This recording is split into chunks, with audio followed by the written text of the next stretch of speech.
Alright, so done for part 3, the finale, with a bit of luck.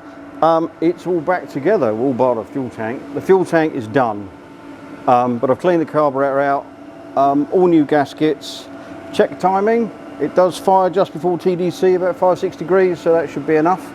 I made a new door, because that is, I don't know whether the camera picked that up, but that's every which way but straight, and it was covered in goo. Now, I don't have a problem with instant gasket, but this is what happens when it sets on the inside if you use too much. Then this breaks off and it gets chopped up by the guts inside, and then it ends up in the oil ways and starves components of oil and ruins your day. So if you can avoid doing this, do make the gaskets. I've just made them all for this. It's not rocket science. If you'd like to see how to make gaskets, let me know and I'll do a video on how to make gaskets. Not difficult. Right, if you go round the other side, you'll see where we are with that. So that's the new door. I checked, there is a non-return valve in there with a spring, and it is doing non-return valve things, so that should work. The fuel tank, that is full of whatever, but it ain't no good, unfortunately. Maybe cut the bottom out, but so it needs a fuel tank of something. We're going to do our usual cobble together something on a stand, and we're going to chuck some water in it, and we're going to see if it'll go. It should go. So we'll reconvene over there when we've got this down, and we'll see if we can get it started. Right, we've reconvened. The float doesn't seem to be sinking, which is always good in the carburetor. Yeah, I think it's going up and down. I have absolutely no idea what this is going to do.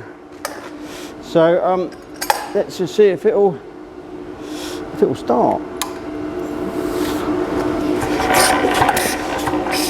I don't know how fast I've got to spin it or anything, so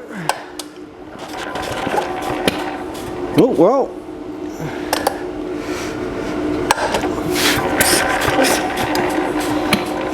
It's trying.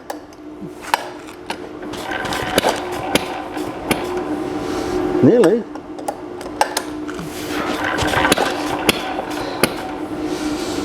So does it need choke? Does it need flooding? Does it need... I have no idea.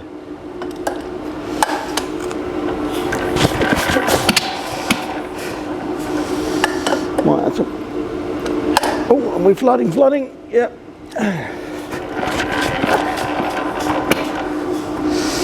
Yeah, because this carburetor was corroded up and full of snot, so I've cleaned it out, but it may not be clean enough, I don't know.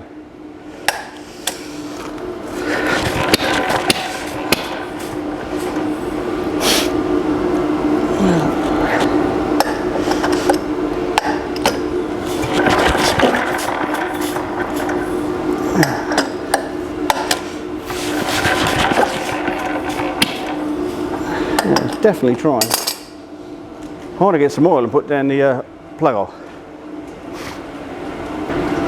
Let's get the compression up. And it has got a reasonably good spark, but that's outside the combustion chamber, not inside. So things can be a little different inside the combustion chamber.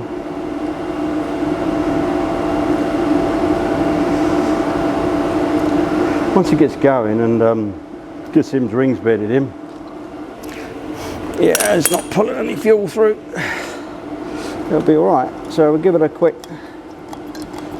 couple of those, which will push the compression up for a bit until we get some get it running, and it will sort itself out. But so I don't know where the carburetor needs to be set. You need to flood it and choke, or just choke, don't flood. I have no idea. And I can't swing these over like I used to. I really can't.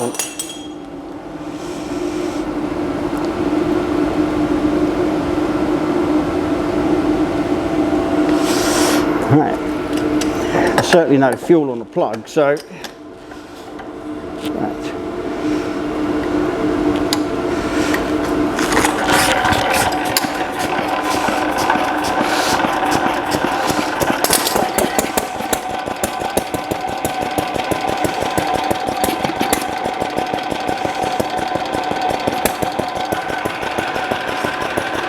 Success!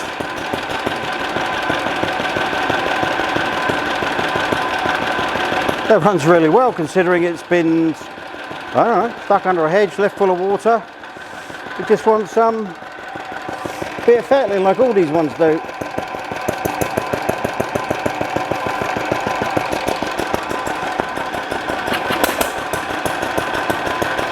I'll go and get my rev counter and see how fast it's going.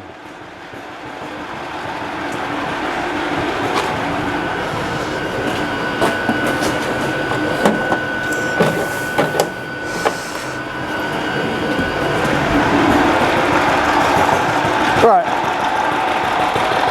it's very quiet. Now this is actually older than me, which you'll probably find hard to believe, but it is. Let's see what it's doing.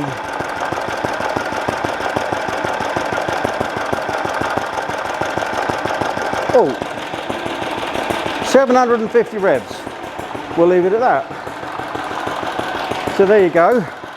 We're not disappearing in clouds of smoke. It's not making any horrible noises. I might try and lash up some sort of load with an alternator and bed it in properly, because they always run much better that way. But we'll let it run for a bit and warm up. There is water in it. We've got no water leaks, and when I said about the head gasket and somebody put it on with instant gasket, it still had a head gasket in there. It's a copper asbestos laminate, I would imagine. It looked original.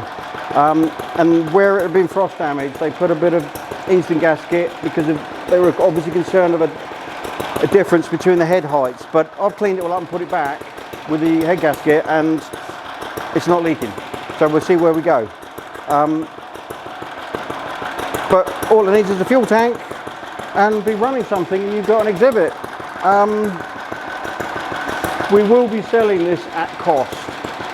If you go to our Sum Up store where we sell all our Land Rover body panels and stuff like that, I'll put something above me in the pictures, because I can't remember the address for love and the money. It will be there for sale. You're going to need a fuel tank and a starting handle, or if you'd like, both of them, because I've got another one which has the correct exhaust and a fuel tank and obviously my homemade starting handle on a nice metal trolley, not a wooden one, which I prefer a metal, with nice iron wheels and that. Again, get in touch and we can talk about it. But there you go. Original piston rings, just sort the leaky exhaust valve out and unstuck the rings. No smoke. I will try and see if I've got a cover for that mag, the points on the end. I'm sure I have somewhere. If not, I might have to make one. But there you go. Only bits we purchased was the aluminium for the crankcase door that was damaged, and gasket paper material we had in stock, and a spark plug and some oil. There you go. Works. So we will see you in the next one. Thanks for watching. Well, I couldn't resist this. Don't do this at home, kids.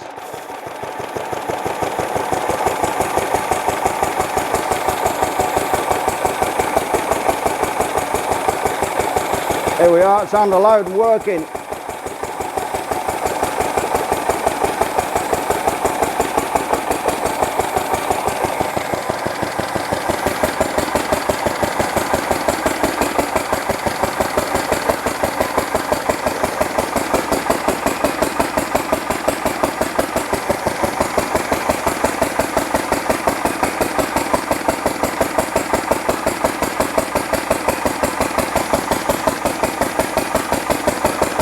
One way to clean the flywheel.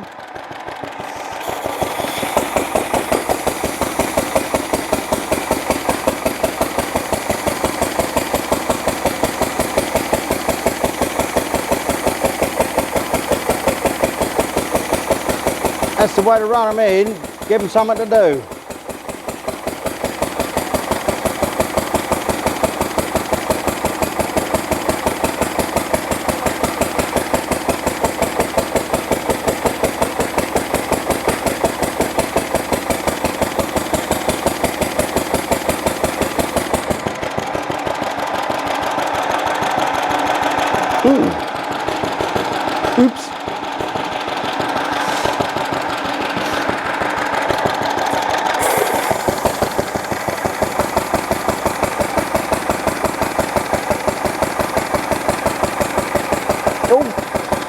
we're getting warm.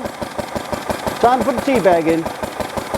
Yeah, the more this is running, the more welly I give it, the better it's running.